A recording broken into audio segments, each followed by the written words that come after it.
यहाँहरू सबैजनालाई प्रभु येशू ख्रीष्टको नाममा जय मसीह। र आज तपाईहरुलाई म फेरि पनि मेरी क्रिसमस भन्न चाहन्छु। हामी अहिले पनि क्रिसमसकै माहौलमा छौं र हामीले अहिले हेर्छौं भने यो पुष महिनाभरि विभिन्न ठाउँमा विभिन्न मण्डलले के गरेका छन् त प्री क्रिसमसहरू मनाइसकेका छन्, क्रिसको उत्सव मनाइसकेका छन् र हामीले पनि गत हप्ता मनहरी चेपाङ चर्चमा हामीले पनि सेलिब्रेसन पवित्र चर्च मनहरीमा शिखर डाँडामा हामीले पनि क्रिसमस मनाइसकेका छौं र यहाँ चाहिँ हामी आज परमेश्वरको वचन हेर्दै छौं र तपाईलाई फेरि पनि म मेरी क्रिसमस भन्न चाहन्छु। आउनुस् हामी सदा झैं परमेश्वरको वचनमा जाने छौं। यहाँनिर हामी लुका 2 को 1 देखि 20 पद हेर्ने छौं। यहाँ क्रिसमसको बारेमा आज हामी हेर्न लागेका छौं। क्रिसमस के हो भन्ने विषयमा आज हामी हेर्न लागेका छौं। हामीले सबै रूपमा हेर्छौं भने क्रिसमस भनेको यस्तो एउटा दिन हो कि जहाँनिर हामीले हेर्छौं के हो त असम्भव नै सम्भव भएको दिन। बुझिरहनु भएको छ नि, असम्भव कुरा के भएको त सम्भव भयो। अनि अर्को कुरा के हो, कन्या मरियम के हुनुभयो, गर्भवती भयो। कन्या कहिले गर्भवती हुन्छ? कन्या कहिले पनि गर्भवती हुँदैन है। कन्या पनि के भयो त गर्भवती भएको कुरा हामी देख्न सक्छौं। अनि अर्को कुरा हामी के देख्न सक्छौं भन्दा प्रभु येशू के हुनुभयो उहाँ मानिस। परमेश्वर कहिले मानिस हुन सक्छ? हुन सक्नुहुन्न। यो तीनवटा कुरालाई हामी आधार बनाएर हेर्छौं भन्ने के हो, क्रिसमस हो भन्ने कुरा हामी थाहा गर्न सक्छौं है। तपाईँ र मैले क्रिसमसलाई आजको रूपमा हामीले कसरी हेर्न सक्छौं त असम्भव नै सम्भव भएको दिन, कन्या गर्भवती भएको दिन अनि परमेश्वर चाहिँ मानिस भएको दिन भन्ने कुरा हामी थाहा गर्न सक्छौं। यहाँ लुका 2 अध्यायको 1 देखि 20 पदमा आज हामी क्रिस्टको जन्मको बारेमा हामी विशेष चर्चा गर्नेछौं। यो डाक्टर लुकाले जुन वैद्यले यो के गर्नुभयो त यो पुस्तकलाई चाहिँ लेख्ने काम गर्नुभयो, उहाँले त्यसलाई लेखा दिने काम गर्नुभयो भनेको हामी देख्न सक्छौं। लुका 2 अध्यायको 1 देखि 20 पदमा हामी हेर्न लागेका छौं। यहाँनिर के भएको छ त हामीले समग्र घटना हेर्छौं भने बत्तिसमा दिने युनाको समयमा चाहिँ यहाँ के भयो थियो, येशू ख्रीष्ट पनि यो संसारमा आउनु भइसकेको थियो। येशू ख्रीष्ट भन्दा 6 महिनाको जेठो को हुनुहुन्थ्यो? बत्तिसमा दिने युना, जो चाहिँ जेठो हुनुहुन्थ्यो। अनि उहाँको समयमा के हो त येशू ख्रीष्ट पनि यो संसारमा आउने क्रम जारी थियो र त्यही समयमा के भयो भन्दा चाहिँ जनगणना भयो भन्छ। अनि रोमीहरूले चाहिँ जनगणना चाहिँ जहिले पनि के गर्थ्यो, 14 वर्ष हैन 14 वर्ष पछाडि चाहिँ जनगणना लिने काम गर्थ्यो। आज नेपालमा हामी हेर्छौँ जनगणना कति वर्षमा लिन्छ? 10 वर्ष। 10 वर्षमा जनगणना लिने के छ त एउटा शैली छ हैन, एउटा कानुन छ भनौँ न, एउटा तोकिएको नियम छ भने यो रोमीहरूले चाहिँ के गर्थे भने जनगणना चाहिँ हरेक 14 वर्षमा चाहिँ लिने काम गर्थे। अनि उनीहरूले जनगणना किन लिन्थ्यो भन्दा चाहिँ कर उठाउनको लागि चाहिँ त्यो जनगणना लिने काम गर्थ्यो। आज सरकारले यहाँ जनगणना किन लिएको छ भन्दा कति मान्छे चाहिँ छन्, कस्तो परिवेशमा छन्, कतिले जागिर खाएको छन्, कतिले खाएको छैनन्, कतिले कर तिरेको छ कि छैन, त्यो सबै पत्ता लगाउनलाई के गर्छन् त जनगणना गरेको कुरा हामी देख्न सक्छौं। अनि यहाँ त्यही कुराहरू भएका छन्। अनि हामीले पुरानो इतिहासमा केलाएर हेर्छौँ भने चाहिँ रोमीहरू के थिए, एकदम शक्तिशाली व्यक्ति थिए। रोमीहरू त एकदम शक्तिशाली के थिए त राष्ट्र थियो। अनि रोमीहरू त एकदम शक्तिशाली के थिए त सिपाहीहरू थिए। अनि उनीहरूले चाहिँ सारा संसारलाई चाहिँ येशू ख्रीष्टको समय अगाडिदेखि नै येशू ख्रीष्टको समयसम्म चाहिँ के गर्थे, कब्जा गरिसकेका थिए। अनि त्यही कारणले गर्दा उनीहरूले के गर्थे त यहाँनिर जनगणना गर्न खोजेको कुरा हामी देख्न सक्छौँ। अनि तपाईँलाई विश्वास लाग्दैन, तपाईलाई अझ पनि सत्य लाग्दैन भने इतिहास नै के छ त साक्षी छ। तपाईले यहाँनिर अगस्तसको बारेमा हेर्न सक्नुहुन्छ, तपाईले यहाँ कुरेनियस हाकिमको बारेमा हेर्न सक्नुहुन्छ र तपाईले यहाँ विभिन्न स्वर्गदूतको बारेमा देख्न सक्नुहुन्छ, गोठालाको बारेमा देख्न सक्नुहुन्छ, जसले चाहिँ येशू ख्रीष्टको के दिन्छ त साक्षी दिने काम गर्छ, जसले चाहिँ येशू ख्रीष्टको गवाही दिने काम गर्छ। अनि उहाँले भन्नुहुन्छ कि साँच्चै येशू ख्रीष्ट के हुनुभयो, उहाँ चाहिँ मानिसभरि संसारमा चाहिँ पापलाई अन्त्य गर्न आउनुभयो भन्ने आजको दिनमा किटान गरेको कुरा हामी देख्न सक्छौँ। परमेश्वरले कुराहरू सबै स्वर्गबाट नै के गर्नुभयो, रचिसक्नु भएको थियो र पृथ्वीमा उहाँले के गर्नुभयो, सबै कामलाई उतार्ने काम गर्नुभयो। र त्यति मात्र होइन, उहाँले यो 3वटा काम पनि गर्नुभयो। असम्भवलाई सम्भव बनाउने काम गर्नुभयो, कन्याबाट बालक येशूलाई ल्याउने प्रक्रिया काम गर्नुभयो र अर्को कुरा के गर्नुभयो, उहाँले सारा मानव जातिको पापलाई अन्त्य गर्नलाई, सारा मानव जातिलाई पवित्रकरण गर्नलाई, धर्मीकरण गर्नलाई, महिमीकरण गर्नलाई उहाँले के गर्नुभयो त उहाँले येशूलाई मानिसको चोला यानी मानिसको रूपमा लिएर यो संसारमा पठाउनु भयो भन्ने कुरा हामी देख्न सक्छौँ। आउनुहोस् हामी लुका 2 अध्यायको 1 देखि 20 पद हेर्नेछौँ, जहाँनिर यसरी भन्दछ, ती दिनमा कैसर अगस्टले तिनको सारा साम्राज्यमा जनगणना लिनु भन्ने हुकुम जारी गरे भन्छ। हेर्नुहोस् त लुका 2 अध्यायको 1 पदमा 32वां दिन युनाको समयदेखिको कुरा गर्दछ र त्यो बेलामा कसले शासन गरिरहेको थियो? कैसर अगस्ट भन्ने एकजना शासकले शासन गरेको थियो, जसले इजरायलमा हामी हेर्छौँ भने यो दक्षिणी भागमा के गरेका थिए त? 14 वर्ष लगभग हामी छ नि लगभग होइन 14 वर्ष के गरिसकेका थिए? शासन गरिसकेका थिए भनेर भन्दछन्। अनि जसले के गरेको थिए? शान्ति ल्याउने काम गरेको थियो। 14 वर्ष के हुन्थ्यो? त्यहाँ जनगणना हुन्थ्यो भने लगभग 41 वर्ष भनौँ न, 41 वर्षमा के गर्थ्यो? उसले शान्ति ल्याउने काम गरेका थिए। अनि उसलाई धेरै मानिसहरूले शक्तिशाली शासकको रूपमा पुज्दथे। धेरैले यो मानिसले चाहिँ शान्ति ल्याउने काम गर्यो भनेर भन्दथे भन्ने कुरा हामी थाहा गर्न सक्छौँ। अनि त्यो बेलाको समयमा के गरे त? जनगणना गर्ने काम गरे है, जनगणना गर्ने काम गरे। को व्यक्ति कहाँ छन्, कस्तो अवस्थामा छन्, कुन जाति कति छन्, कुन वर्ग कति छन्, कुन धर्म कति छन्, कुन मान्छेहरू कस्ता छन् भनेर पत्ता लगाउनलाई, अनि विशेष गरी यो समयमा चाहिँ कर तिर्नको लागि अनि मानिसहरूलाई दबावमा राख्नको लागि, मानिसहरूबाट त्यो पैसाहरू असुल्नको लागि, धन सम्पत्तिहरू असुल्नको निम्ति के गर्छन् त? कर तिर्ने एउटा नियम बनाउँछन् र त्यो जनगणना गर्ने कार्य गरेको कुरा हामी देख्न सक्छौँ। अनि यो हामी बाइबललाई हेर्छौँ भने यो के हो त? पहिलो यस्तो एउटा घटना हो जहाँ चाहिँ जनगणना सुरु भएको छ, जसलाई अङ्ग्रेजीमा के भन्छ? सेन्सस भन्छ। नेपालमा चाहिँ हरेक 10 वर्षमा के गर्छ? जनगणना गर्छ भने यो रोमीहरूले चाहिँ 14 वर्षमा चाहिँ जनगणना गर्ने काम गर्दथ्यो। अनि यो चाहिँ पहिलो घटना घटेको थियो जुन चाहिँ येशू ख्रीष्टको समयमा, येशू ख्रीष्ट जन्मिने बेलामा के भएको थियो? जनगणना भएको थियो भनेर अहिले पनि के भन्छन् त? इतिहासले भन्दछन् है। जोसिफसले पनि भन्दछन्, जसले येशू ख्रीष्टको बारेमा सबै गवाई र साक्षी दिने काम गर्नुभएको छ। उहाँ येशू ख्रीष्टको समयमा एउटा के हुन्थ्यो?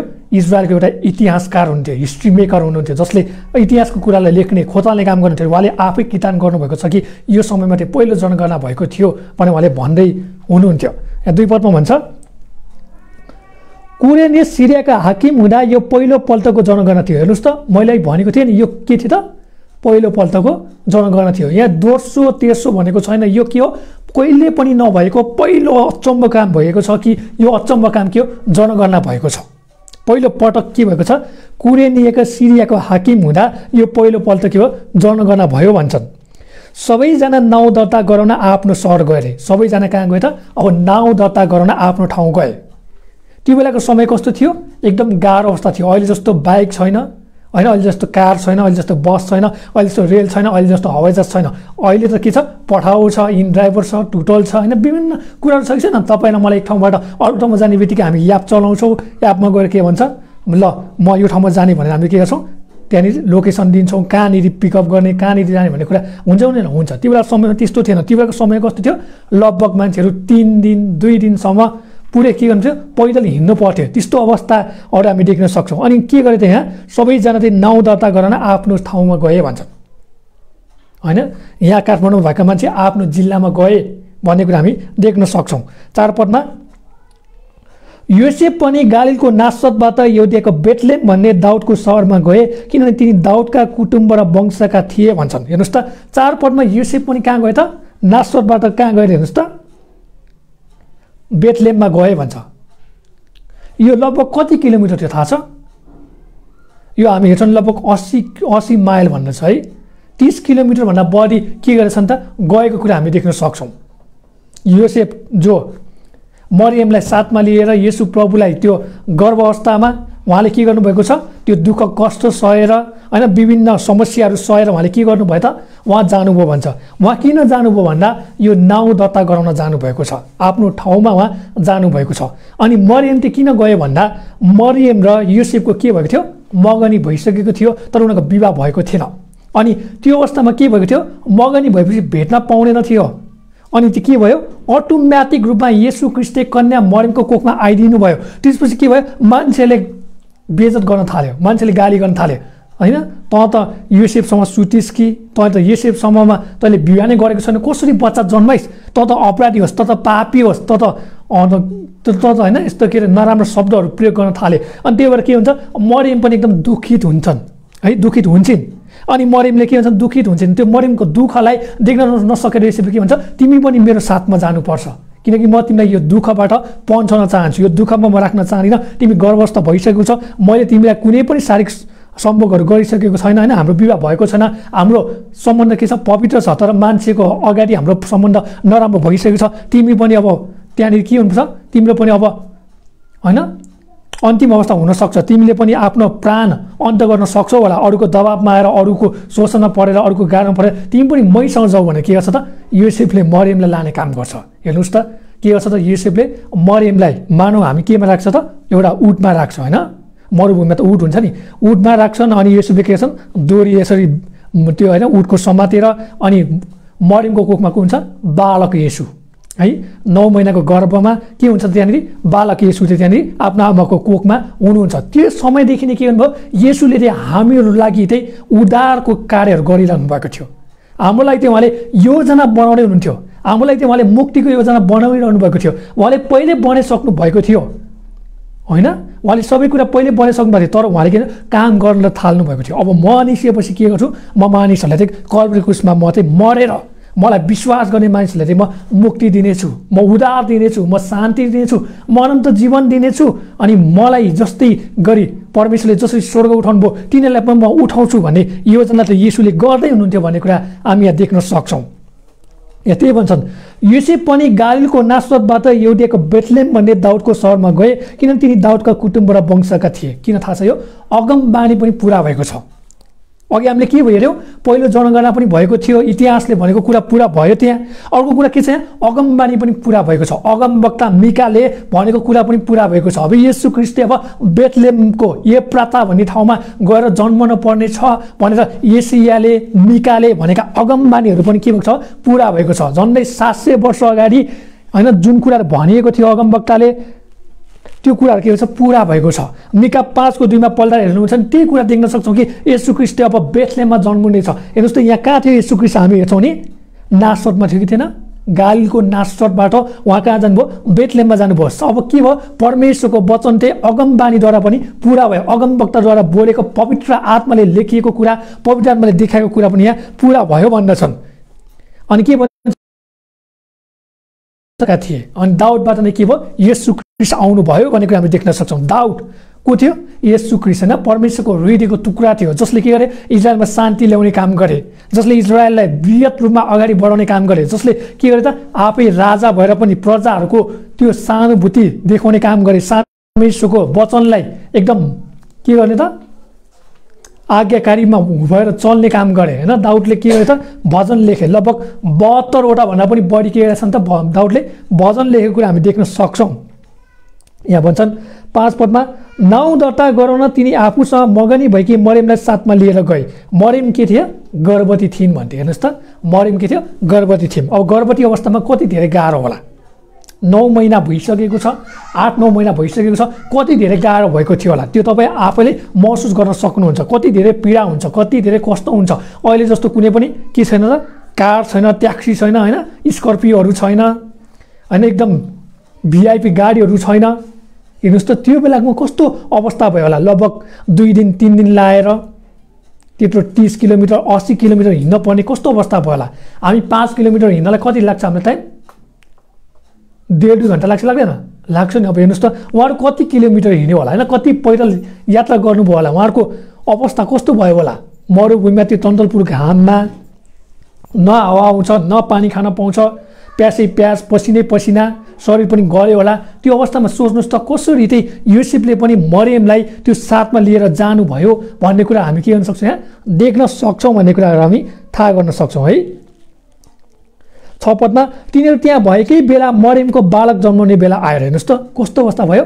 अब डेलिभरी हुन लाग्यो भन्छ है यहाँनिर, अब गर्भवतीबाट के हुन लाग्यो त्यहाँ गर्भवती हुने अवस्था आयो भन्छ, अब बालक चाहिँ जन्मने अवस्था आयो भन्छन्। तिनले आफ्नो जेठो छोरो जन्माइन् र उहाँलाई लुगाले बेरेर दुधमा राखिन् किनकि तिनको निम्ति पाउमा ठाउँ थिएन भन्छन्। यहाँ जेठो छोरो किन भन्यो भन्दा तपाईँले अरू सुसमाचार हेर्नुहुन्छ भने येशू ख्रीष्टका भाइहरू पनि थिए है, येशू ख्रीष्टका बहिनीहरू पनि थिए भन्छन्। अरू सुसमाचारले येशू ख्रीष्टको अरू पनि के थियो भाइहरू पनि थिए बहिनीहरू पनि थिए भन्छन्। तर यो येशू ख्रीष्ट जहाँबाट जन्मियो यो चाहिँ योसेफबाट जन्मेको थिएन, यो चाहिँ कहाँबाट जन्मेको थियो पवित्र आत्मा परमेश्वरबाट जन्मनु भएको थियो। त्यही कारणले गर्दा उहाँ के हुनुहुन्थ्यो उहाँ पवित्र परमेश्वर हुनुहुन्थ्यो। हिब्रूको पुस्तकले भन्छ उहाँले त पापै चिन्नु भएको छैन, पापै जान्नु भएको छैन, तर तपाईँ र म जस्तो अधर्मीको लागि उहाँ के गर्नुभयो? पापी बनिनु भयो, पापी बनाइनु भयो। हाम्रो साटोमा उहाँले के गर्नुभयो? पाप बोकेर कल्भरी क्रुसमा जानुभयो भनेर भन्दछ। अनि यहाँ के भन्दछ हेर्नुहोस् त, उहाँले लुगाले बेरेर दुधमा राखिन् किनकि तिनीहरूको निम्ति पाउमा ठाउँ थिएन अरे। अब तपाईँले गाउँघर जानुभएको होला, विभिन्न ठाउँमा जानुभएको होला, पार्टी पाउवा देख्नुहुन्छ न, देख्नुहुन्छ मान्छे थाक्ने बित्तिकै गएर आराम गर्छन्, बस्छन्। त्यो बेला चाहिँ कस्तो ठाउँ थियो भन्दा पार्टी पाउवा भनेको चाहिँ मान्छेहरूले के गर्थ्यो त धेरै पैदल यात्रा हिँड्नु पर्थ्यो। अनि उनीहरूले के गर्थ्यो त आफूसँग पकाउने केही कुराहरू लान्थ्यो होइन। उनीहरूले यहाँनिर भारी बनाएर लान्थ्यो, त्यो भारी बनाएर उठमा लान्थ्यो, उठमा लगेपछि त्यहाँ राख्थ्यो। अनि के छ जहाँ भेट्यो तिनीहरू त्यहीँ बसेर खाने, त्यहीँ रात बिताउने कामहरू गर्थ्यो। तर येशू ख्रीष्टको लागि त्यहाँ के थिएन? ठाउँ थिएन भन्छ। हेर्नुहोस् त, आज जसले तपाईँ र मलाई मुक्ति दियो, आज जसले तपाईँ र मलाई उद्धार दियो, आज जसले तपाईँ र मलाई पाप क्षमा गर्यो, त्यही परमेश्वरको लागि के थिएन त? ठाउँ थिएन अरे। आज के तपाईँ र मेरो हृदयमा ख्रीष्टको लागि ठाउँ छ त? यो एउटा प्रश्न। बुझ्नुभयो नि? आज यही येशू ख्रीष्टले तपाईँ र म जस्तो पापीलाई, तपाईँ र म जस्तो अधर्मीलाई, तपाईँ र म जस्तो मूर्ति पूजकलाई मुक्ति दिनलाई, अनन्त जीवनको बाटो दोहोऱ्याउनलाई, पाप क्षमा गर्नलाई, अनि हाम्रो स्वर्ग लानलाई उहाँले के गर्नुभयो त? हाम्रो लागि त्यस्ता ठाउँहरू दिनुभयो। हाम्रा पापहरूलाई, हाम्रा गल्तीहरूलाई, हाम्रा अपराधहरूलाई उहाँले के गर्नुभयो? स्वीकार गर्नुभयो भने हामी मानिसहरूले नै के गर्यौँ त? येशूलाई चाहिँ ठाउँ दिन सकेनौँ अरे। आज परमेश्वरले तपाईँ र मलाई सोध्नुहुन्छ कि अझ पनि तिमीहरूको हृदयमा मेरो लागि ठाउँ छ त? यदि तपाईँहरूको हृदयमा आज क्रिसमसको दिन परमेश्वरको लागि ठाउँ छैन भने प्रभुलाई भन्नुहोस्, प्रभु मलाई क्षमा गरिदिनुहोस्, प्रभु मलाई माफी गरिदिनुहोस्। तपाईँले म जस्तो पापीलाई, म जस्तो अधर्मीलाई, म जस्तो अन्याय गर्ने मान्छेलाई, म जस्तो अधर्मी, म जस्तो मूर्ति पूजकलाई तपाईँले बचाउनको लागि, उद्धार गर्नलाई तपाईँले मलाई प्रशस्त ठाउँहरू दिनुभएको छ, मलाई प्रशस्त कुराहरू दिनुभएको छ। तर मैले अलिकता पनि दिन सकेको छैन रहेछ। प्रभु त्यो हृदय तयार गर्नलाई, त्यो हृदयका पार्टीहरूमा तयार गर्नलाई, त्यो हृदय खोल्नलाई तपाईँले मलाई सहायता गर्नुभएको होस् भनेर तपाईँले प्रभुलाई भन्नुहोस्। प्रभुले यही कुरा चाहनुहुन्छ। आज उहाँको जन्मदिनमा, आज उहाँको क्रिसमसको दिनमा आज प्रभु यीशुले चाहने कुरा यही नै हो। तपाईँ मेरो हृदय चाहिँ आज खोल्न आवश्यकता छ। तपाईँ मेरो हृदयमा चाहिँ प्रभु येशूलाई, त्यो उपस्थितिलाई रम्नलाई आज आवश्यकता छ। प्रभु येशूको त्यो महिमित त्यो अनुहारलाई, प्रभु येशूको त्यो महिमितकरणलाई, प्रभु येशूको त्यो चमकलाई आज तपाईँ मेरो हृदयमा चाहिँ ठाउँ चाहिएको छ। आज तपाईँ मैले काम गर्न सक्दैनौँ भने, तपाईँ र मैले मुक्ति पाएका छैनौँ भन्ने कुरा हामी छर्लङ्ग देख्न सक्छौँ। ए तपाईँले आफैलाई मैले मुक्ति पाएको छु, मैले उद्धार पाएको छु, मैले पाप क्षमा पाएको छु, म मरे पनि म स्वर्ग जान्छु भनेर तपाईँ निर्धक्क हुनुहुन्छ भने येशूलाई यो हृदयमा बोलाउनुहोस्, यसलाई भन्नुहोस्, प्रभु मेरो हृदयमा आएर तपाईँले बास गर्नुहोस्, तपाईँको उपस्थिति मेरो हृदयमा आएर बास गर्नुहोस्। मैले पवित्र आत्मालाई भनिरहेको छैन, यहाँ मैले प्रभु यीशुलाई भनिरहेको छु। प्रभु यीशुको त्यो उपस्थिति आज तपाईँको हृदयमा आएर बास गर्नुपर्छ। किनकि आज तपाईँको लागि प्रभु यीशुले के गर्नुभयो त? उहाँले एउटा पनि ठाउँ पाउनु भएन। तपाईँ र मस्तो मूर्खलाई, तपाईँ र मस्तो अधर्मीलाई, तपाईँ र मस्तो पापीलाई बचाउनुको लागि उहाँले के गर्नुभयो? त्यो ठाउँहरू सबै छोडिदिनु भयो। उहाँ धनी भएर पनि तपाईँ र म जस्तोको लागि के बनिदिनु भयो? गरिब बनिदिनु भयो। तपाईँ र म जस्ता व्यक्तिहरूलाई बचाउनलाई, तपाईँ र म जस्ता व्यक्तिहरूलाई उद्धार गर्नलाई, तपाईँ अनि हामी जस्ता काम नलाग्ने व्यक्तिलाई काम लाग्ने व्यक्ति बनाउनलाई उहाँले के गर्नुभयो त? कुनै पनि ठाउँ पाउनु भएन। हेर्नुहोस् त, कति धेरै आज हाम्रा ख्रीष्टलाई मानिसहरूले अनादर गरेको रहेछ। आजको दिन ख्रीष्टलाई अनादर गर्ने दिन होइन मेरा प्रियहरू, आजको दिन ख्रीष्टलाई आदर गर्ने दिन हो। आजको दिन ख्रीष्टलाई महिमा दिने दिन हो। आजको दिन ख्रीष्टलाई भव्यता साथ हाम्रो हृदयमा स्वागत गर्ने दिन हो। प्रभुलाई धन्यवाद भन्ने दिन हो। आज प्रभुले तपाईँ र मलाई नबचाउनु भयो भए आज तपाईँ र म यहाँ बसेर यो होइन दुई चारवटा कुरा भन्ने वालामा थिएनौँ। आज तपाईँ र मेरो बास नरकमा हुन्थ्यो। त्यही प्रभुले धन्यवाद भन्नुपर्ने दिन हो भन्ने कुरा हामीले कहिले पनि नबिर्सौँ। हामी 8 पदबाट हेरौँ। 8 पदले के भन्दछ? त्यही इलाकामा गोठालाहरू थिए जसले चौरमा बसेर राति आफ्नो बगालको रखवाली गर्थे। प्रभुको एकजना स्वर्गदूत तिनीहरूका देखा परेर प्रभुको तेज तिनीहरूको वरिपरि चम्क्यो अनि तिनीहरू साह्रै डराए भन्छन्। अनि यहाँ हेर्नुहोस् त के भन्छन् 10 पदले? तब स्वर्गदूतले तिनीहरूलाई भने, नडराओ, किनभने हेर म तिमीलाई बडो आनन्दको सुसमाचार सुनाउँछु जो सबै मानिसको निम्ति हुनेछ। आज दाउदको सहरमा तिमीको निम्ति एकजना मुक्तिदाताको जन्म भएको छ जो ख्रीष्ट प्रभु हुनुहुन्छ भनेर भन्दछ। हेर्नुहोस् त 8 पददेखि लिएर 12 पदसम्म हामीले 11 पदसम्म हेर्छौँ भने के भन्दछ त? परमेश्वरले नडराओ भन्छ। परमेश्वरले तिमीले कुरेको मसिया आउनु भइसकेको छ। अब तिमीले के गर त? विश्वास मात्र गर। तिमीले कुनै पनि काम गर्नु पर्दैन। तिमीले कुनै पनि व्यवस्थाको कुरामा जिउनु परेन, तिमीले सिर्फ विश्वास मात्र गर भन्छ। अनि आज क्रिसमसको सन्देश भनेको नै येशूलाई पाउनु छ भने तपाईँले काम गर्ने होइन, तपाईँले आजको दिनमा विश्वास गर्न सक्नु पर्यो। येशू तपाईँ मेरो लागि आउनुभयो, येशू तपाईँ मेरो लागि मारिनुभयो, येशू तपाईँ मेरो लागि गाडिनुभयो, येशू म विश्वास गर्दछु कि म अपराधी हुँ, म पापी हुँ, म अधर्मी हुँ, म तपाईँ बिना स्वर्ग जान सक्दिनँ भने तपाईँले त्यो विश्वास गर्नुहुन्छ भने परमेश्वरले आज तपाईँलाई बचाउन चाहनुहुनेछ। के तपाईँ तयार हुनुहुन्छ? तपाईँहरू जतिजनाले फेसबुक लाइभ परमेश्वरको वचन सुनिरहनु भएको छ, तपाईँ जतिजनाले येशूलाई पाउनु भएको छैन, म तपाईँलाई चुनौती दिन चाहन्छु, म तपाईँलाई यो अनुरोध गर्न चाहन्छु कि के तपाईँमा यो कुरा विश्वास छ? येशूले तपाईँको कुनै पनि कामलाई हेर्नुहुन्न, तपाईँको कुनै पनि मूल्य मान्यतालाई हेर्नुहुन्न, तपाईँ कस्तो अवस्थामा हुनुहुन्छ, तपाईँ कुन परिवेशमा हुनुभयो, उहाँले त्यो कुराहरू हेर्नुहुन्न, उहाँले तपाईँको हृदय हेर्नुहुन्छ। र त्यो हृदयलाई तपाईँ तयार गरिसक्नु भएको छ, तपाईँले त्यो हृदयमा खोलिसकेको छ भने येशू तपाईँभित्र बास गर्न चाहनुहुन्छ। के तपाईँहरू तयार हुनुहुन्छ? यहाँ प्रभुले त्यही कुराहरू भन्दै हुनुहुन्छ। अनि यहाँ गोठालाहरू पनि तयारी अवस्थामा थिए। यो गोठालाहरूले के कार्य गर्थे भन्दा त्यतिखेर चाहिँ जुन हामी जस्ता पापी, हामी जस्ता अपराधीको लागि क्षमा माग्नको लागि त्यो भेडाहरू काटिन पर्थ्यो, त्यो भेडाको रगतहरू यरुशलेमको पवित्र स्थानमा लगेर चढाउनु पर्थ्यो। ती भेडालाई सुरक्षा गर्नलाई यहाँ तयार थिए। अनि यो अवस्थामा हामी हेर्छौँ अहिले जस्तो कुनै पनि पर्खाल थिएन, अहिले जस्तो कुनै पनि घरमा लक सिस्टम थिएन। त्यतिखेर के थियो, सबै खुल्ला थियो। अनि त्यो बेलामा चोरी डकैती लुटपाटहरू धेरै हुँदथ्यो। तपाईँले एज्राको पुस्तकमा हेर्नुहोस्, यस्तोको पुस्तकमा हेर्नुहोस्, त्यहाँनिर के थियो, मान्छेलाई मार्थ्यो, धन सम्पत्ति होइन, सुनहरू चाँदीहरू सबै चोर्ने कार्यहरू गर्दथे। त्यही कारणले गर्दा त्यहाँ के छ, सुरक्षाका मागहरू गरेको कुरा हामी देख्न सक्छौँ। अनि यहाँ परमेश्वरले यो गोठालाहरूलाई के गरिसकेका थिए, पहिले तयारी गरिसकेका थिए। तिमीहरूले चाहिँ मेरो बलिदानलाई चाहिँ सुरक्षा गरेर त्यो बलिदान चाहिँ तिमीहरूले के गर्नुपर्छ, पवित्र स्थानमा लगेर छड्काउनुपर्छ। अनि जब तिमीले छड्किन्छौ तिमीको पापहरू चाहिँ क्षमा हुन सक्छ भन्ने कुरा उहाँले देखाउँदै हुनुहुन्थ्यो। आज मानिसले बुझ्दैनन्, आज मानिसले जान्दैनन्। यहाँ बाइबलले यो कुरा भनिदिएको छ कि तपाईँले पुरानो करारमा हेर्नुहुन्छ भने हारुन पुजारीले के गर्थ्यो, सबैको पाप बोकेर त्यो निस्तारचारको दिन, वर्षमा एकचोटि निस्तारचारको दिन सबैको पाप बोकेर पुजारी हारुनले के गर्थे, यस्तरी मार हान्थे। बुझ्नुभयो? यस्तरी मार हान्थे भेडालाई। अनि भेडाको रगत लिएर के गर्थे त, महापवित्र स्थानमा जाने काम गर्दथ्यो। महापवित्र स्थानमा जान हारुन आफै पुजारीले राम्रो कुरा सबै मनमा लिएर गयो भने त्यो रगत छड्किँदाखेरि ऊ बाँच्यो भने सबैको पाप के भयो, क्षमा भयो। अब उसले त्यो जब मार हान्थ्यो अनि उसले त्यहाँनिर के गर्थ्यो त, रगत बोक्थे। अनि उसले त्यो नराम्रा कुराहरू कल्पना गर्यो, त्यस्ता केही कुरा नराम्रो भन्यो भने अनि जब उसले महापवित्र स्थानमा गएर रगत यसो छड्किने बेलामा ऊ आफै मऱ्यो भने के हुन्थ्यो, घन्टी बज्थ्यो। अनि घन्टी बज्ने बित्तिकै के हुन्थ्यो, मान्छे तर्सिन्थ्यो। अनि मान्छे रुने कराउने छटपटिन थाल्थ्यो, किनकि उनीहरूको पाप, उनीहरूको अधर्म क्षमा भएको थिएन। अनि येशू ख्रीष्ट ती बलि भएर के हुनुभयो त, आज तपाईँ र मलाई बचाउनु भयो। त्यही भेडा, त्यही थुमा भएर आज तपाईँ र मेरो लागि के गर्नुभयो भने पापबाट उद्धार गर्नुभयो। तर हाम्रा मानिसहरूलाई यो कथा भने जस्तै भएको छ। हाम्रा मानिसहरूलाई यो होइन लघु कथा भने जस्तै भएको छ, परपूर्वको कथा भएको जस्तै छ। तर यो कथा होइन, यो वास्तविक घटना हो, यो वास्तविक सत्यताको यथार्थ हो। अनि येशूले तपाईँ र मलाई के गर्नुभयो, त्यसरी बचाउनु भयो भनेको हामी थाहा गर्न सक्छौँ। आज तपाईँ र मेरो लागि येशू नमारिनु भएको भए, आज तपाईँ र मेरो लागि येशू थुमा नभइदिनु भएको भए आज तपाईँ र मैले मुक्ति पाउने थिएन, आज तपाईँ र मैले उद्धार पाउने थिएन, आज तपाईँ र मैले शान्ति देख्ने थिएन, आज तपाईँ मैले आनन्दमा रम्न पाउने थिएन, आज तपाईँ म परमेश्वरको उपस्थितिमा गदगद गर्न सक्ने थिएन। तर परमेश्वरले यहाँनिर हेर्नुहोस् त के गरिदिनु भयो भन्दा उहाँले त्यो थुमालाई चाहिँ के गर्नुभयो त, उहाँले तपाईँ र मेरो पाप बोकिदिने एउटा भाँडोको रूपमा चलाउनु भयो। अनि त्यही भाँडोलाई परमेश्वरले के भयो, छड्कने विधिमा परिणत गरिदिनु भयो। अनि जब छड्किँदा त्यहाँ के हुन्थ्यो, जब छड्किँदा पुजारीले एकदम राम्रो मन विचार सफा कुरा लिएर गएको छ भने सबैको पाप क्षमा भयो। तर पुजारीले आफै यस्तो उस्तो नराम्रो कुरा लिएर गयो भने पुजारी आफै त्यहाँ के हुन्थ्यो, मर्यो भने के हुन्थ्यो, सबैजना मर्थ्यो।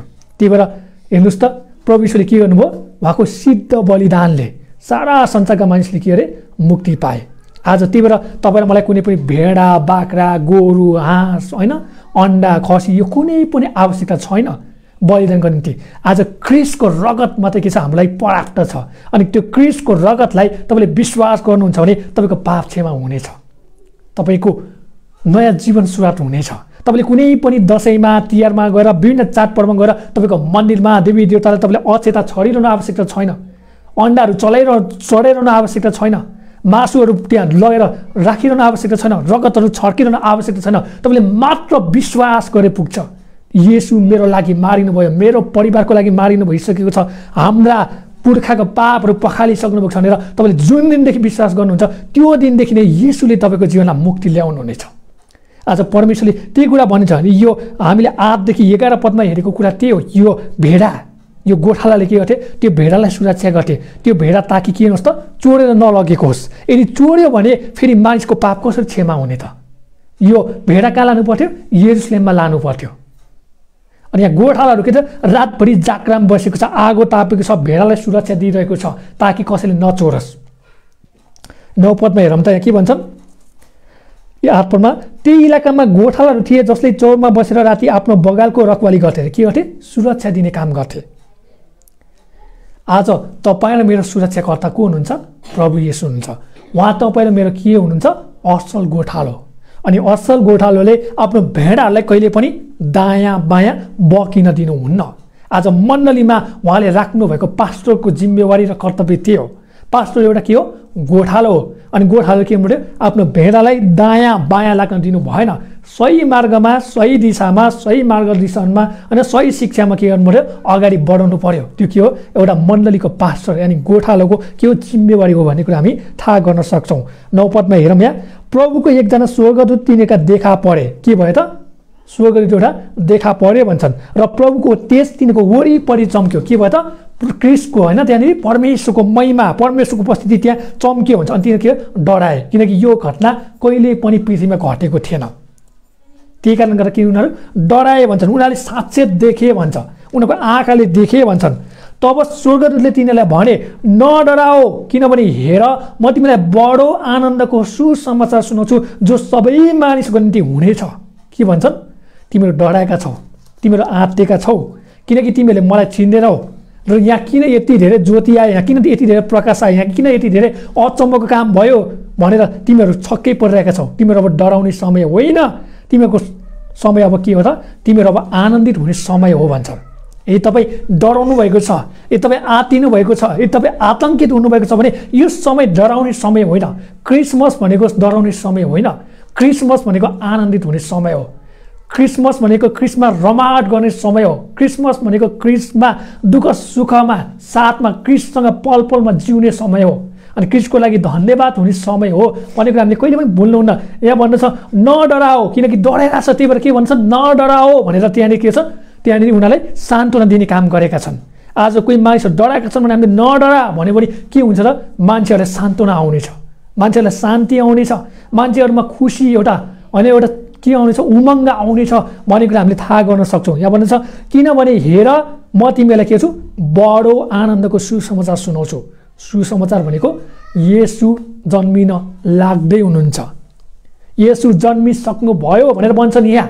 अब तिमीहरूले गएर हेर, उहाँ के हुनुहुन्छ? उहाँ राजाका राजा, प्रभुका प्रभु, सबै देवहरूभन्दा महान परमेश्वर हुनुहुन्छ। तिमीहरूले वर्षौँदेखि कुरेको 6 वर्ष होइन, लगभग हेरौँ न 600 वर्ष 700 वर्ष अगाडिदेखि कुरेको प्रभु येशू मसिहा तिमीहरूको उद्धारकर्ताले अब जन्मिनु भइसकेको छ। त्यो तिमीहरूले डराउने होइन, तिमीहरूले रमाट गर्ने समय हो, तिमीहरूले आनन्दित हुने समय हो। तिमीहरूले चाहिँ अब क्रिस्टलाई महिमा दिने समय हो। क्रिस्टको ज्योतिमा तिमीहरूले के हुनु पर्यो त? तिमीहरू पनि ज्योति चाहिँ हिलडुल गर्नु पर्यो भनेर यहाँनिर भन्दछ। अनि यहाँ सुसमाचार भनेको के हो?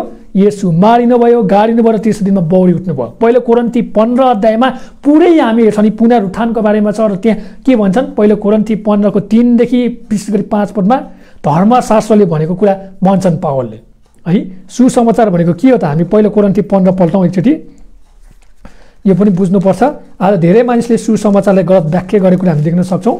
पहिलो कोरिन्थी 15 अध्यायको 3 पदले भन्छ, किनभने मैले जे पाएँ त्यसैलाई सबैभन्दा मुख्य विषयको रूपमा तिमीलाई सुम्पिदिए, अर्थात् पवित्र धर्मशास्त्र अनुसार क्रिस्ट हाम्रा पापको निम्ति मर्नुभयो, यो नै हो सुसमाचार। उहाँ गाडिनुभयो, यो नै हो सुसमाचार। र पवित्र धर्मशास्त्र अनुसार तेस्रो दिनमा उहाँ पुनर्जीवित पारिनुभयो, यो नै हो सुसमाचार। उहाँ केफासका अनि 12 जनाका देखा पर्नुभयो, यो नै हो सुसमाचार। यो नै हो गवाई, यो नै हो साक्षी, यो नै हो के त? क्रिसमस है। 6 पदमा त्यसपछि उहाँ एकै समयमा 500 भन्दा बढी भाइहरूका एकसाथ देखा पर्नुभयो। कतिजनासँग देखा पर्नुभयो? 500 भन्दा बढी। यो नै हो सुसमाचार, यो नै हो के त? क्रिसमसको सन्देश, यही नै गवाई र साक्षीको सन्देश भनेर भन्दछन्, जसमध्ये धेरै जसो अहिलेसम्म छँदैछन् तर कोही कोही सुतिसकेका छन्। त्यसपछि याकुब र सबै पेजहरूका उहाँ देखा पर्नुभयो, सबैभन्दा अन्त्यमा असमयमा जन्मेको मानिसका जस्तो मका पनि उहाँ देखा पर्नुभयो भन्छ। पावल आफैले के भन्छन् त, म पनि के हुँ, एउटा गवाई हुँ, म पनि एउटा साक्षी हुँ, म पनि एउटा के हुँ, सुसमाचारको केन्द्र हुँ।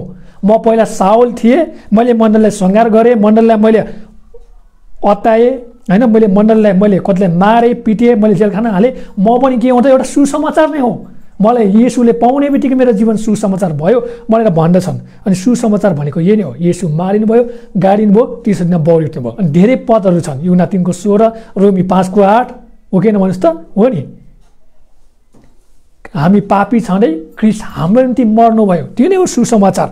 रोमी 5:8ले त्यही भन्दछ है, सुसमाचारको कुरा गर्छौँ भने यहाँ घन्टौँ लाग्न सक्छ, त्यही हामी अगाडि बढ्नेछौँ। यहाँ भन्दछ, बडो आनन्दको सुसमाचार सुनाउँछु जो सबै मानिसको के हुनेछ, निम्ति हुनेछ।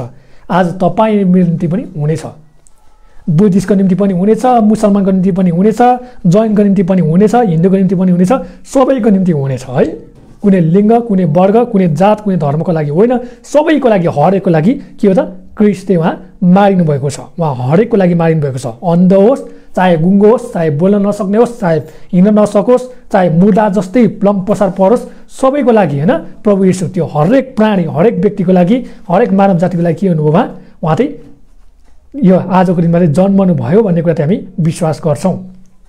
11 पदमा, आज दाउदको सहरमा तिमीको निम्ति एकजना मुक्तिदाताको जन्म भएको छ जो क्रिस्ट प्रभु हुन्छ। दाउदको सहर यानि के हो, बेथलेम है। बेथलेम भनेको के हो, रोटीको घर, रोटीको घर, जहाँ चाहिँ क्रिस्टले के हुनुभयो, जीवन दिने काम गर्नुभयो। अनि येशू क्रिस्ट के हुनुहुन्छ, उहाँ चाहिँ जीवनदाता हुनुहुन्छ।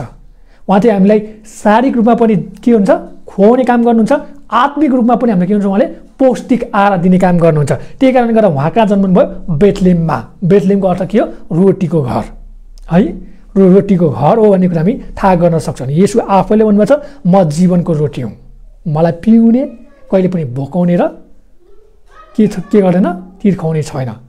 अनि मलाई विश्वास गर्नेहरू के हुने छैन, मर्ने छैन। यदि मरिहाले तापनि के हुन्छ, उसले नयाँ जीवन पाउनेछ है, अनन्त जीवन पाउनेछ भने उहाँले भन्नुभएको छ।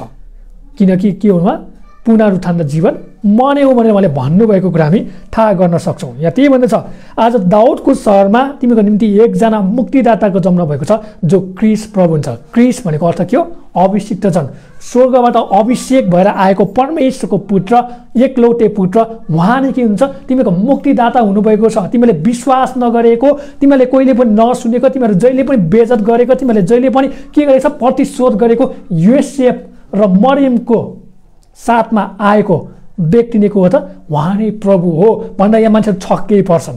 त्यो यिनीहरू विश्वास गर्नै चाहँदैनन्।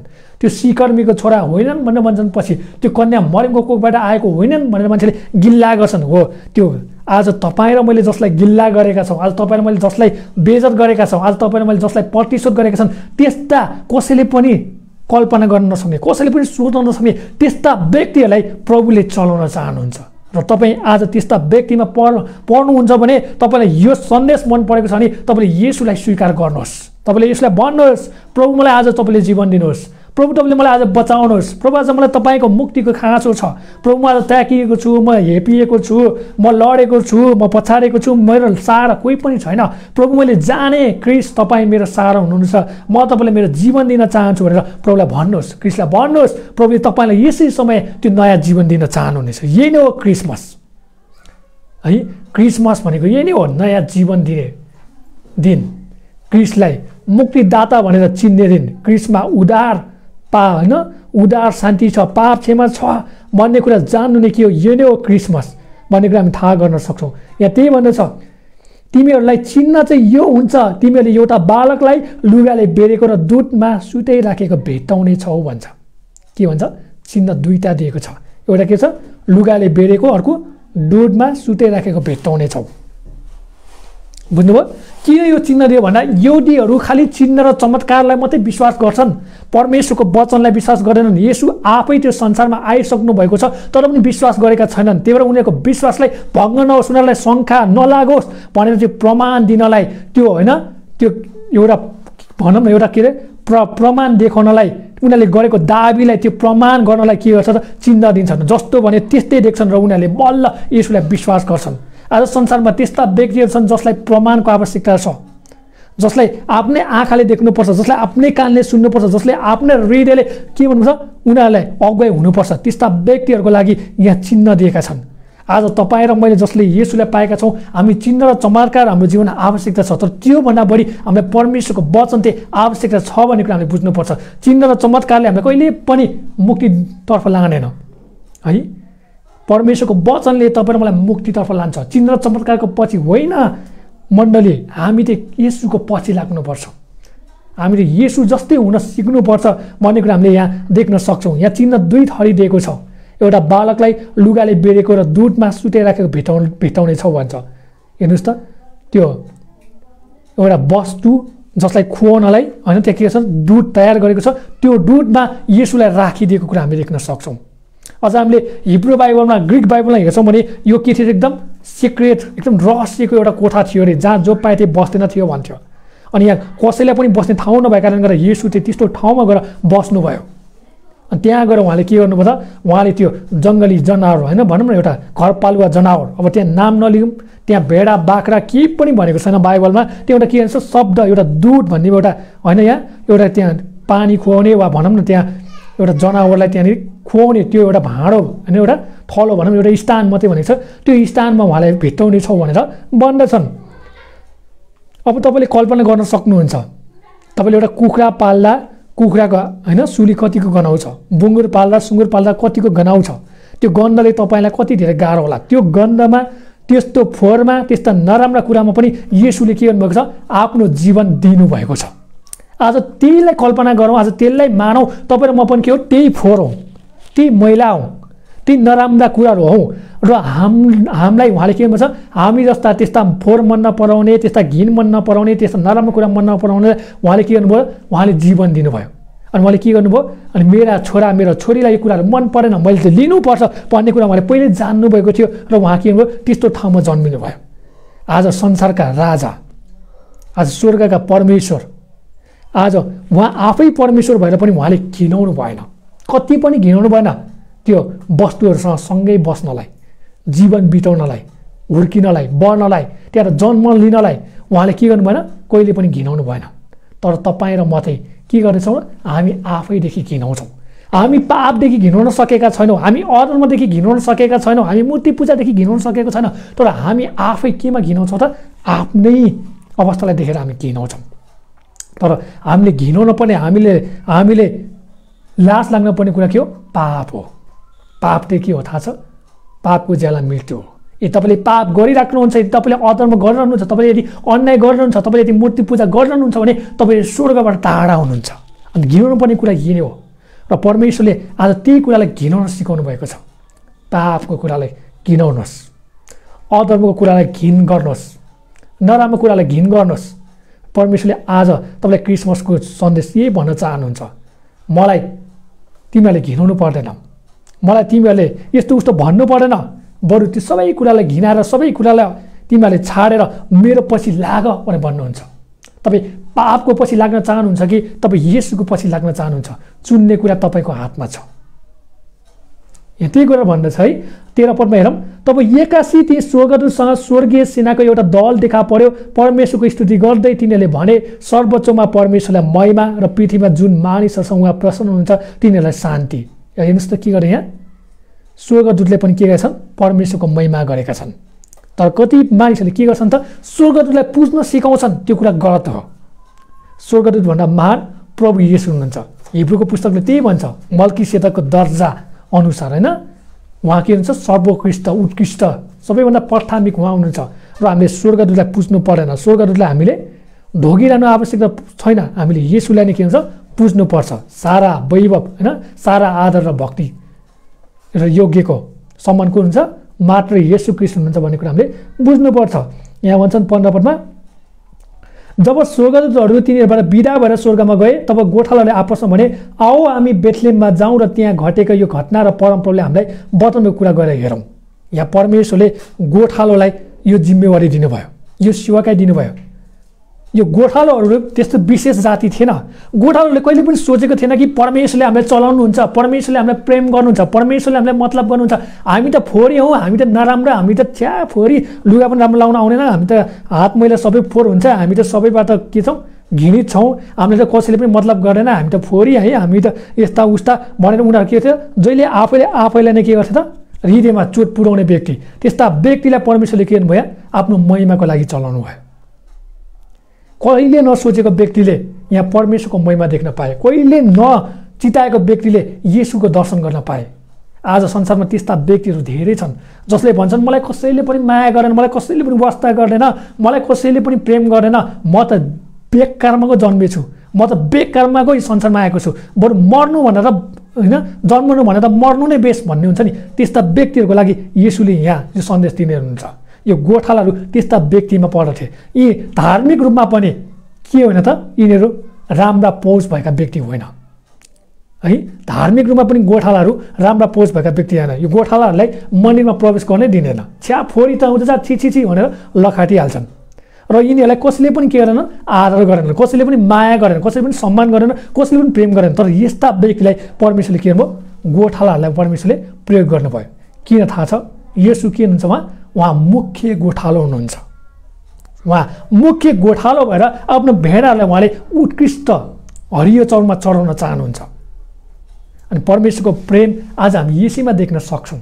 अनि यो लुकाको पुस्तकभरि हामी हेर्छौँ नि, जसले मलाई चाहिँ कसैले प्रेम गरेन, जसले मलाई वास्ता गरेन, म त त्यत्तिकै रहेछु भनेर जसले आफ्नो होइन यो जीवनलाई धिखारिरहन्छ नि, त्यस्ता व्यक्तिलाई चाहिँ परमेश्वरले विशेष रूपमा लुकाको पुस्तकमा चलाउनु भएको छ। आज तपाईँलाई पनि त्यस्तो मन लागेको होला, खिन्नता आएको छ भने परमेश्वरलाई धन्यवाद दिनुहोस् र प्रभुलाई तपाईँले पाउनुभएको छैन भने आफ्नो जीवन समर्पण गर्नुहोस्। प्रभुले तपाईँलाई चलाउन चाहनुहुन्छ। तपाईँलाई लाग्छ होला म बोल्न सक्दिनँ, तपाईँलाई लाग्छ होला म काम गर्न सक्दिनँ, तपाईँलाई लाग्छ होला मलाई डर लाग्छ, तपाईँलाई लाग्छ होला मलाई लाज लाग्छ, मलाई शर्म लाग्छ, मैले के गर्न सक्दिनँ, म किन बाँचेँ, म त मरेको भए बेस भनेर तपाईँलाई लाग्छ भने त्यो सबै वाहियात कुरा हो। येशूले तपाईँलाई चलाउन सक्नुहुन्छ, येशूले तपाईँलाई प्रयोग गर्न सक्नुहुन्छ, येशूले तपाईँको जीवनमा नयाँ जीवन हाल्न सक्नुहुन्छ, येशूले तपाईँको विश्वासमा उहाँले काम गर्न सक्नुहुन्छ भन्ने कुरा हामी यहाँ देख्न सक्छौँ। यहाँ त्यही भन्दछ, जब स्वर्गदूतहरू तिनीहरूबाट बिदा भएर स्वर्गमा गए तब गोठालाहरूले आपसमा भने आओ हामी बेथलेहमसम्म जाउँ र त्यहाँ घटेको यो घटना र परमप्रभुले हामीलाई बताउनुको कुरा गरेर हेरौँ है। परमेश्वरले भनेको कुरा, स्वर्गदूतले भनेको कुरा, अनि यो के भन्छ त गोठालाले गएर हेरौँ हो कि होइन हेरौँ न भनेर भन्दछन्। 16 पदमा तिनीहरू आतुरीसँग गएर मरियम र योसेफ दुवैलाई र बालकलाई चाहिँ दुधमा सुतिरहेको भेटाए, जस्तो भने त्यस्तै के भयो त भेटाए। अब आज तपाईँ र मेरो काम के हो? तपाईँ कतिको आतुर हुनुहुन्छ मरेको आत्मालाई बचाउनको लागि? यहाँ यिनीहरूले सन्देश पाउने बित्तिकै त्यो तेज चमक हुने बित्तिकै सबै कुरा छल्लङ्गै हुने बित्तिकै उनीहरूले के त खोज्नलाई हतार गए। आज तपाईँ कति आतुर हुनुहुन्छ? तपाईँले क्रिस्टलाई पाउनु भइसक्यो, तपाईँले क्रिस्टलाई चाख्नु भइसक्यो, अब अरूले किन नचाखोस्, अरूले किन यसलाई नदेखोस्? तपाईँ कतिको आतुरी हुन्छ? तपाईँ त्यो आतुर छैन भने तपाईँले प्रार्थना गर्नुहोस्, प्रभु मलाई त्यो आतुरी दिनुहोस्, प्रभु मलाई त्यो हतारको आत्मा हालिदिनुहोस्, ताकि म अरूलाई गएर पनि झट्टै गएर म यो समय होइन म आजको दिन क्रिस्टमा सुसमाचार सुनाउन सकौँ भने तपाईँले परमेश्वरलाई भन्नै पर्छ, प्रार्थना गर्नै पर्छ भन्ने कुरा हामी देख्न सक्छौँ। यहाँ भन्छन् तिनीहरू आतुरीसँग गएर मरियम र योसेफ दुवैलाई र बालकलाई चाहिँ दुधमा सुतिरहेको भेटाए। जब तिनीहरूले यो देखे तब यस बालकको विषयमा जे कुरा तिनीहरूलाई भनेको थियो त्यो तिनीहरूले बताइदिए है, जे भने ती कुरा बताइदिए भन्छन्। गोठालाहरूले बताएको कुरा सुन्नेहरू सबै आश्चर्यचकित भए अरे। हेर्नुहोस् त, गोठालाले कहिले पनि सोचेको थिएन, कहिले पनि चिताएको छैन, कहिले पनि सपना देखेको थिएन, कहिले पनि दर्शन देखेको थिएन, कहिले पनि अगमबानी सुनेको थिएन, कहिले पनि होइन मनमा चिताएको थिएन मलाई प्रेम गर्ने कोही न कोही होला भन्ने कुरा जानेको थिएन। तर हेर्नुहोस् त्यहाँ क्रिस्टले गोठालालाई छक्कै पारिदिए है। गोठालाहरू बाध्य भए, क्रिस्टको प्रेममा गोठालाहरू के भयो त बाध्य भए। अब हामीले त परमेश्वरलाई भेट्यौँ, अब हामीले मुक्तिदातालाई भेट्यौँ, अब हामीमा त आतुरी आइसकेको छ। अब हामीले गाउँ सहर टोल नगर होइन सबै ठाउँमा गएर येशूको प्रचार गर्नुपर्छ, येशूको बारेमा बताउनुपर्छ, येशूको बारेमा हामी सुनाउनुपर्छ होइन। गाउँ गाउँ उठ, बस्ती बस्ती उठ भनेर भन्छ नि, हो त्यस्तै यहाँ हामी गर्नुपर्छ भन्ने उनीहरूले के गरेछ त्यो कुराहरू देखे बुझे भनेर भन्दछन् 19 पदमा। तर मरियमले सब कुरा गुन्दै मनमा राखिन् भन्छ। जस्तो तिनीहरूलाई भनिएको थियो त्यस्तै सबै कुरा सुनेका र देखेका हुनाले परमेश्वरको महिमा र स्तुति गरेर गोठालाहरू फर्किए भन्छ। हेर्नुहोस् त के भन्छन्, जस्तो तिनीहरूलाई भनिएको थियो त्यस्तै सबै कुरा सुनेका र देखेको हुनाले परमेश्वरको महिमा र स्तुति गरे गोठालालाई फर्किए भन्छ।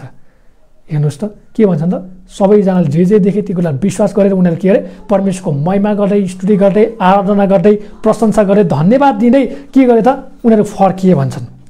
हामी यहाँ लुका 2 अध्यायको 1 देखि 20 पदमा के कुरा देख्यौँ त, साँच्चै नै येशू ख्रीष्ट संसारमा आउनु भएको थियो। इतिहास पनि के छन्, साक्षी छन्, अगमबानी पनि के छन्, पुरा भएका छन् र यी व्यक्तिहरू पनि के छन् त इतिहासमा लेखेका छन्। कैसर अगस्तको बारेमा पनि इतिहासमा हामी देख्न सक्छौँ, कुरेनियस सिरियाको हाकिमको बारेमा पनि हामी देख्न सक्छौँ, हामी यो दाउदका कुटुम्बहरू पनि हामी भेट्न सक्छौँ होइन, हामी यहाँ सबै कुरा भेट्न सक्छौँ। त्यति मात्र होइन, स्वर्गदूतले पनि के गरे त रमाहट गरे भन्छन्। त्यति मात्र होइन, गोठालाले पनि के गरे त क्रिस्टको प्रचार गरे। के तपाईँ र म तयार छौँ है? के तपाईँ र म तयार छौँ? स्वर्गदूत जस्तै रमाउन तयार छौँ? गोठाला जस्तै प्रचार गर्न तयार छौँ? आज परमेश्वरले यी गोठालालाई के गर्नुभयो त प्रचारक बनाइदिए। कहिले पनि सोचेको थिएन गोठालाले मेरो काम त भेडा बाख्रा हेर्ने हो, त्यो गोरु भैँसी हेर्ने हो, राँगो हेर्ने हो होइन, मेरो काम के हो त्यही गोठमा बित्ने हो भनेर सोचिरहेको थियो। तर परमेश्वरले हेर्नुहोस् त कति अचम्म तरिकाले यी गोठालालाई के गर्नु त सुसमाचारको प्रचारकको एउटा वातावरण तयार गरिदिनु भयो, प्रचारक बनाइदिनु भयो। आज तपाईँ र मैले कसैले पनि सोचेको थिएन होला हामी क्रिस्टमा आउँछौँ, क्रिस्टमा बाँच्छौँ, क्रिस्टको महिमा गर्छौँ, क्रिस्टको सेवक र सेविका भएर जिउँछौँ। तपाईँलाई पनि परमेश्वरले चलाउन सक्नुहुन्छ। तपाईँलाई लागिरहेको होला मसँग कुनै वरदान छैन, मसँग कुनै बोलावट छैन, मसँग कुनै अभिषेक छैन, तर तपाईँले गर्नुपर्ने काम के हो, मात्र विश्वास है। तपाईँले क्रिस्टलाई विश्वास गर्नुहोस् र क्रिस्टले तपाईँको जीवनमा अचम्मको काम गर्न चाहनुहुन्छ, जुन गोठालाको जीवनमा गरे र गोठालाले के गरे त सबै ठाउँमा क्रिस्टको प्रचार गरे। आज परमेश्वरले तपाईँ अनि मेरो लागि पनि त्यही काम गर्न चाहनुहुन्छ। आउनुहोस् हामी परमेश्वरलाई धन्यवाद दिनेछौँ र आजको वचनलाई हामी यिनै अन्त गर्नेछौँ। स्वर्गीय पिता, हामी तपाईँलाई फेरि पनि धन्यवाद भन्छौँ, तपाईँको नामलाई महिमा आराधना प्रशंसा चढाउँछौँ प्रभु। आज क्रिसमसको दिनमा प्रभु धेरै मानिसले तपाईँलाई बुझेका छैनन्, तपाईँलाई चिनेका छैनन्, तपाईँलाई तेरेका छैनन् प्रभु। तपाईँको महिमा, तपाईँको तेज, तपाईँको उपस्थिति ती मानिसहरूमाथि रहेको होस् र छरिएको होस् र उनीहरूले तपाईँको ताजा त्यो महिमितकरण देख्न सकेको होस्, तपाईँको चमक देख्न सकेको होस् र पढ्न सकेको होस् कि प्रभु म पापी छु, म अधर्मी छु, मैले तपाईँलाई चिने, मैले जाने, म तपाईँ बिना स्वर्ग जान सक्दिनँ भन्ने कुरा मलाई देखाइदिनु भएको सुन्तलाई प्रार्थना गर्छौँ प्रभु। अनि प्रभु हामी प्रार्थना गर्छौँ आज जतिले वचन सुन्नुभएको छ, जतिले तपाईँलाई खोज्ने निर्णय गर्दै हुन्छ होला, तपाईँलाई भेट्ने निर्णय गर्दै हुन्छ होला, तपाईँको इच्छा र योजना उहाँहरूको जीवनमा भए तपाईँले पुरा गरिदिनु भएको सुन्तलाई प्रार्थना गर्छौँ। अनि हामी प्रार्थना गर्छौँ आजको दिनमा धेरै तपाईँलाई नचिनेका व्यक्तिहरूले तपाईँलाई चिन्न सकेको होस् भनेर तपाईँलाई प्रार्थना गर्छौँ। जहाँ जति यो क्रिसमसका सेवाकाई हुँदैछन्, क्रिसमस प्रोग्राम हुँदैछन्, त्यहाँ सबै तपाईँको स्वर्गदूत खटाएर तपाईँले सुरक्षा अनुग्रह निगाह राखिदिनु भएको छ तपाईँलाई प्रार्थना गर्छौँ। आज धेरैभन्दा धेरै अविश्वासीहरूले क्रिसमा जीवन पाउन सकेको छ भनेर प्रार्थना गर्छौँ। धेरै धेरै पापीले छुटकारा पाउन सकेको छ, उद्धार मुक्ति र शान्ति चाख्न सकेको छ भनेर प्रार्थना गर्छौँ प्रभु। हाम्रो यो सबै वचनको सेवाकाईमा तपाईँ रहिदिनु भएको लागि धन्यवाद भन्छौँ र हामीमा पनि त्यो आतुरीपन हालिदिनु भएको छ र हामीमा पनि त्यो क्रिसको प्रचार गर्ने त्यो हृदयहरू हालिदिनु भएको छ भनेर प्रार्थना गर्छौँ। सबै कुराको लागि धन्यवाद, सबै बिन्दैन आशिष येशू प्रभु तपाईँको नाममा, आमेन। सबैलाई जय मसीह र मेरी क्रिसमस।